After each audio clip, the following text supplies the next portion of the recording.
안녕하세요, 여러분. 오늘은 제가 이제 종강도 했고, 과제도 끝났고 해서 잠깐 한 2주 정도 시간이 생겼어요. 이렇게 자유로운 좀 여유를 부릴 수 있는 시간이 잠깐 생겼는데, 그래서, 이때 유튜브를 좀 찍어 놓자 싶어서 카메라를 켰습니다. 그래서 오늘은, 굉장히 스트레스를 푸는 그런 기분으로 칠아웃 하는 그런 기분으로 한번 저희 캐릭터 로랑이를 한번 그려볼까 하는데요. 캐릭터 로랑이를 그리면서 어떤 이제 오리지널리티에 대한 얘기도 한번 해보고 뭐 여러 가지 예술적인 얘기를 한번 나눠보도록 하겠습니다. 요거는 까렌디쉬 요거는 까렌다시 파스텔 오일 파스텔이고요. 요거는 렘브란트. 네, 여기 렘브란트 파스텔 요거 준비했고, 그다음에 요것도 네, 요렇게 오일 파스텔 작업을 오늘 한번 해보겠습니다. 저는 오늘은 그냥 제 개인적인 생각을 한번 얘기해 볼 텐데요. 잘 나온다. 네. 오리지널리티라는 게 어떤 진짜와 가짜 요런 얘기가 될 수도 있겠네요. 네. 그래서 예술가는 자기만의 작품과 자기만의 이런 오리지널리티를 가지는 게 굉장히 중요하잖아요. 그래야 이제 저작권 등록도 할 수 있고 그런 어떤 자기만의 무기가 생기는 건데, 어, 저작권에 관련된 얘기를 한번 생각을 해봤는데, 예전에 제가 겪었던 일을 한번 얘기를 해보는 게 좋을 것 같더라고요. 어, 제가 한 아주 오래전에 화실을 다녔었는데, 거기 화실에서 제가 이제 공모전 준비를 했었거든요. 그 공모전 준비를 했었는데, 저는 좀 재료 같은 거를 저만의 재료를 독창적으로 쓰는 걸 좋아해가지고 화실에 가기 전에 화방에 가가지고 재료를 어떤 걸 살지 굉장히 고민하는 타입이거든요. 그래서 그 화방에서 시간을 꽤 많이 보내고 그 재료에 대한 리서치를 굉장히 오래 하는 편이에요. 그래서 제가 이제 재료를 굉장히 고심해가지고 이제 사서 화실에 갔어요. 가서 작업을 하고 있는데 어, 옆에서 작업을 하시던 다른 어떤 분이, 그분도 공모전 준비하고 계셨거든요. 근데 제가 사온 재료를 보더니 이거 너무 괜찮다 이러더니 다음날 똑같이 그 재료를 똑같이 사와가지고 자기 작품에다가 쓰고 있는 거예요. 그래서 제가 너무 황당하고 진짜 너무 이게 상상도 할 수 없는 일이잖아요.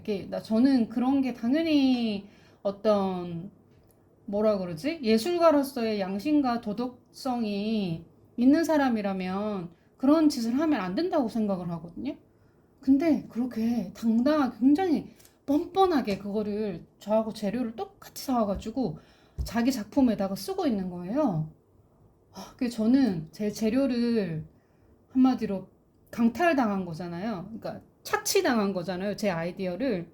그래서 제가 그거를 화실 선생님한테, 원장님한테 얘기를 했어요. 선생님, 저 공모전에 작업을 하고 있는데 옆에 작업하시는 분이 제 걸 보더니 제가 가져온 재료를 똑같은 걸 사가지고 오셔서 옆에서 작업을 하고 계신다고, 저 어떡하냐고 그랬더니 그 원장님도 그 저작권에 대한 개념이 없으신 분이었던 거예요. 그러니까 좀 무지하신 그런 분이라서 뭐 이렇게 방치를 하시는 거예요. 그래서 제가 한번 크게 싸우고 그 화실을 옮겼던 적이 있어요. 그래서 그 다음부터는 아주 이제 제가 개인 작업할 때는 그런 공개된 장소나 오픈된 공유 장소에서는 절대 작업을 하지 않게 됐어요. 그 사건 이후로.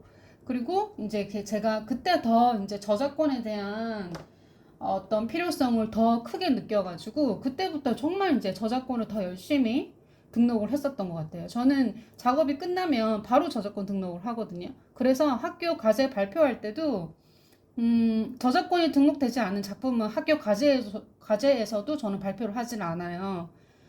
왜냐하면 이게 사람이라는 게 남이 좋은 걸 가지고 오면 이렇게 힐끗 옆으로 보면서 남의 아이디어를 가지고 훔쳐오는 거는 너무 쉽거든요. 그 자기가 그거를 이렇게 창의적으로 생각하는 건 어렵지만 남이 한 걸 보고 그걸 베끼는 거는 너무 쉽단 말이에요. 그래서 그게 사람 심리가 참 그래요. 남의 걸 보면은 따라하고 싶은 그런 마음이 생기잖아요. 이렇게 좋은 걸 보면. 그래서 뭐라 그러지? 뭐 동료들을 못 믿어서 그런 게 아니라 사람 마음이라는 게 없다가도 그런 마음이 생기는 게 인간이기 때문에 저는 인간의 본성을 굉장히 많이 공부를 해봤거든요. 그래서 그런 마음이 없던 사람도 그런 마음이 생기는 그런 걸 많이 봤어요. 어떤 상황이나 환경이 되었을 때. 그렇기 때문에 이제 그런 거를 원천 차단하기 위해서 저는 그냥 모든 작업들을 공개하기 전에 저작권 등록을 다 해둡니다. 그래서 나중에 문제가 생겼을 때 어떤 분쟁 처리할 때도 굉장히 이제 해결하기가 편하고요. 뭐 어떤 저작권이라든지 지적재산권에 대한 내용은 어떤 예술을 하시는 분이라면 어느 정도 공부를 좀 하셔야 되는 게 맞는 것 같아요. 아니면 자기가 의도치 않더라도 그렇게 남의 거를 뭐 모방하거나 카피해서 법적으로 문제가 생길 수가 있으니까 저는 오마주하고 패러디도 굉장히 위험한 거라고 생각을 하거든요. 왜냐면 오마주나 패러디도 이 원작자의 허락을 받지 않으면 사실 표절이에요. 그래서 허락을 안 받고 남의 걸 이렇게 쓰는 게 굉장히 위험하거든요. 그래서 저는 웬만하면 오마주 패러디는 잘 하지 않습니다. 왜냐면 문제가 생길 가능성이 크기 때문에. 그래서 막 굳이 한다면 저는 이제 저작권이 없는 부분들 거를 하는데 그거를 이제 잘 모르시는 분들도 많더라고요. 그냥 쓰시더라고요. 그냥 뭐 문제 되면 할 수 없지. 근데 그냥 뭐 하는 거지. 뭐 이렇게 작업을 하시는 분들이 많은데 저는 그게 너무 위험해 보여가지고 저는 그렇게 하진 않습니다. 그래서 물론 이번에 뭐지? 일론 머스크가 왜 자기 그 전기차 만드는 그 뭐였지? 기술을 오픈을 했잖아요. 오픈을 해서 모든 사람들이 자기 기술을 쓰게 하겠다 뭐 이렇게 해서 특허를 뭐 이렇게 하는 만드는 방법을 오픈을 했는데 저는 저작권은 좀 다르다고 생각하거든요. 왜냐면 그 기술하고 이 사람의 아이디어 이런 저작물 창작물하고는 좀 차별화가 돼야 된다고 생각해서 저작물은 보호가 돼야 된다고 생각을 합니다. 그리고 또 어떤 일이 있었냐면은 제가 이제 고양이를 키우잖아요. 그래서 이제 고양이를 제가 뭐 이렇게 푸사 사진으로 해놓는다든지 뭐 인스타라든지 이런 데 제가 공개를 많이 한단 말이죠. 근데 이제 그런 거를 보고 우리 고양이 사진을 자기 작품에다가 허락 없이 넣는 거예요. 똑같이 그려가지고 얼굴을. 그래서 그런 거 같은 경우에는 사실 조금 제가 저의 사생활을 관찰당한다는 기분이 들어서 제가 기분이 좋지는 않더라고요. 왜냐면은 그걸 저한테 허락을 받은 것도 아니고 내가 당신 고양이 얼굴을 좀 쓸게 이렇게 허락을 구한 것도 아니고 그냥 자기 마음대로 그렇게 자기 작품에다가 넣은 거잖아요. 그래서 좀 뭐라 그럴까? 어떤 제가 제 인생에서 아주 중요한 존재를 소중한 존재를 툭 떼어가지고 자기 작품에 그렇게 박아 넣은 게 굉장히 도용 같다는 생각이 드는 거예요. 네. 그래서 뭔가 제가 하는 거를 보고 흉내내고 제가 하는 거는 다 따라 하는데 저의 어떤 외형과 껍데기만 가져가가지고 그거를 자기 작품에다가 넣어버리니까 그 사람 작품은 깊이가 없는 거예요. 당위성도 없는 거죠. 왜냐하면 저 걸 보고 뭐 허겁지겁 따라 만든 거니까 저는 정말 깊은 고민을 하고 오랜 시간 지나서 그렇게 이제 작업이 들어간 작품이니까 뭐 굉장히 힘들었죠. 사실 그런 거 하나 만들어내기가. 근데 그 사람들은 제가 만들어 놓은 거 보고 괜찮아 보이는데 나도 캐릭터 하나 해볼까? 나도 저거 한번 해볼까? 나도 저 재료 한번 써볼까? 이런 식으로 하면서 그냥 제 거를 툭툭 떼가지고 자기 작품에다가 허락 없이 쓰는 거예요. 도용이죠, 도용. 그래서 제가 살짝 지금 기분이 좀 나쁜 상황이 조금 있긴 한데 일단은 좀 참고 있어요. 이제 제가 한 2번까지는 봐주는데 3번부터는 이제 얘기를 하거든요, 그 사람한테. 근데 어쨌든 어떤 저작권이나 뭐 오마주나 이런 도용 이런 부분은 자기가 남의 인생을 함부로 훔쳐서 자기 작품을 써도 되는지 아니면 그런 선을 넘는 행동을 해도 되는지 그런 건 스스로 한번 반성을 좀 하셔야 될 것 같아요. 그리고 뭐 모든 것들을 뭐 제가 영감을 받아 썼다 이렇게 말할 수는 없어요. 왜냐면 그 자기가 도둑질한 거를 영감 받았다라고 정당화 시킬 수는 없거든요. 네. 그리고 저는 이런 생각이 들어요. 이제 예술 가면 어떤 자기 개인의 창의력이나 아이디어가 있어야 되잖아요. 근데 그게 없어서 남의 걸 보고 작업을 해야 될 정도면 그런 사람이 예술가로서의 어떤 자격이 있나, 예술을 해도 되는 사람인가, 그거를 좀 스스로한테 좀 물어봤으면 좋겠어요. 그게 계속 남한테 그렇게 기생하면서 의존하면서 살 수는 없잖아요. 그죠? 그래서 내가 창의력도 없고 아이디어도 없는데 계속 이렇게 근근하게 남의 걸 보고 훔치고 남의 인생 뺏기고 남이 한 거 보고 흉내내고 이러면서까지도 예술을 해야 되는지 스스로에게 한번 물어보셨으면 좋겠어요.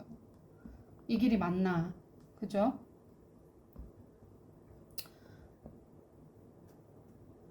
왜냐면은 제가 예전에 제가 좀 싫어하는 친구들이 있어요. 왜냐면 제가 어떤 부류 사람들을 좀 싫어하냐면 자아가 없는 사람들 굉장히 싫어하거든요. 왜냐면 그런 분들은 결국에는 처음에는 이제 친해지면은 막 저랑 똑같이 많이 하고 싶어 하세요. 막 똑같이 나랑 똑같은 옷 입고 똑같은 거 사고 똑같은 거 그러니까 저의 어떤 뭐랄까 저의 어떤 뭐 모든 걸 다 같이 하고 따라하고 싶어 하는 그런 분들이 있거든요. 근데 그런 분들은 저는 이제 친하니까 뭐 해도 되겠지. 뭐 그렇게 따라 뭐 그러고 그랬어요. 근데 그게 나중이 되니까 다른 데 가서 제 흉내를 내고 다니더라고요. 그리고 되게 뻔뻔하게 마치 처음부터 자기가 그렇게 한 것처럼 자기가 그걸 만들고 그리고 아니면 그걸 원래 자기가 샀던 것처럼 그런 식으로 탁 변하더라고 사람이. 그래서 제가 인간의 그런 아주 사악한 심리를 본 거죠. 그래서 다른 데 가서는 자기가 나를 사칭하고 다니더라고요. 그래서 제가 그런 친구들하고는 솔직히 이렇게 좀 거리를 두고 잘 안 만나는 편이에요. 그래서 어떤 뭐 질투라든지 동경이라든지 그런 것도 선을 지키면서 해야지. 특히나 뭐 그런 거 있잖아. 만약에 커플이고 사귀는 사이야. 그래서 내가 너를 너무 좋아하고 사랑하고 우리는 커플이니까 똑같이 하고 이런 거는 이해를 할 수가 있죠. 근데 그거를 자기 예술 작품에다가 넣는 거는 일단은 예술가 대 예술가로서 뭔가 이거는 선을 넘었다. 이거는 아무리 친구라도 허용할 수가 없다. 이런 거죠, 제 얘기는. 그래서 저는 그런 친구하고는 인연을 끊습니다. 그러고 어쨌든 제가 얼마 전에 봤던 그 넷플릭스 드라마를 하나 재밌게 봤는데요. 그게 뭐였지? 부두아? 그게 맞나? 하여튼 뭐 이렇게 짝퉁 명품을 만드는 사라 킴이라는 여자가 있는데 그 여자를 동경해가지고 그 사라 킴을 똑같이 그러니까 머리부터 옷 스타일 뭐 이런 것까지 똑같이 하는 짝퉁 인간이 나중에 한 명 등장을 하거든요.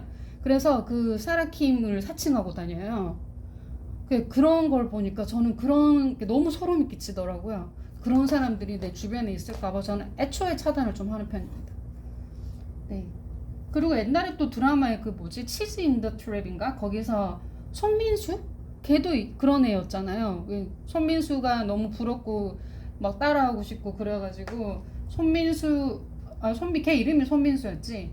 그 여자 주인공 하는 머리 스타일부터 옷 스타일부터 다 따라 하잖아요. 그런 애들이 이제 대체적으로 자아가 없는 애들이거든요. 남의 거 뺏어가지고 어떻게 근근하게 한번 기생해서 살아보려고 하는 그런 애들인데, 그런 애들이 양심이 없어요. 되게 뻔뻔하거든요. 그래서 안 뺏겼다 그러고 안 따라했다 그러고 막 그래요. 그래서 그런 애들은 솔직히 곁에 있으면 너무 피곤해져, 인생이. 그래서 손민수 같은 애나 그 부두가 났던 그 짝퉁 인간, 그런 친구들은 낌새가 보이면 그냥 거리를 두시는 게 좋아요. 왜냐면 특히나 예술하시는 분들은 더욱더 그런 사람들은 예술할 자격이 없는 거죠. 그렇게 자기 어떤 독창성이나 자기만의 예술 세계가 없는데 어떻게 예술을 하겠다고 그렇게 하는 거야. 그치? 아이디어나 독창성이나 창의력이 없으면 예술을 안 하시는 게 맞는 것 같아요. 다른 일 하시면 될 것 같아요. 그래서 아무튼 그런 얘기가 오늘은 좀 생각이 나서 한번 해봤습니다. 이거 우리 로랑이를 한번 그려봤는데,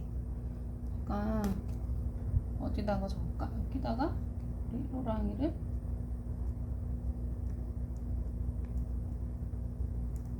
이렇게 마무리를 간단하게 하면서 오늘 이야기를 마치겠습니다. 그래서 여기다가 하트를 한번 더 그려볼까? 로랑.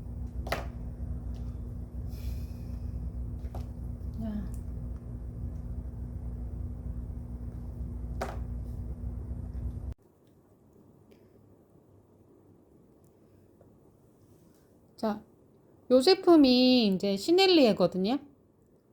시넬리에인데 피카소가 아주 즐겨 썼던 걸로 알고 있어요. 그러니까 유화를 대신해서 그릴 수 있는 오일 파스텔을 만들어 달라고 해서 만들었던 게 요 시넬리에로 알고 있습니다. 그래서 굉장히 부드럽고 좀 크리미한 질감이 있어요. 그래서 저도 굉장히 이걸 좋아하는데요. 까렌다시보다는 훨씬 더 부드럽고 크리미하다. 그래서 오늘은 이렇게 해서 우리 로랑이를 한번 그려봤는데요. 어떠셨나요? 일단은 오늘은 이렇게 또 재밌게 마무리를 하고 저는 또 다음 영상에서 오겠습니다. 그럼 또 다음 영상에서 봐요. 안녕. 빠이빠이.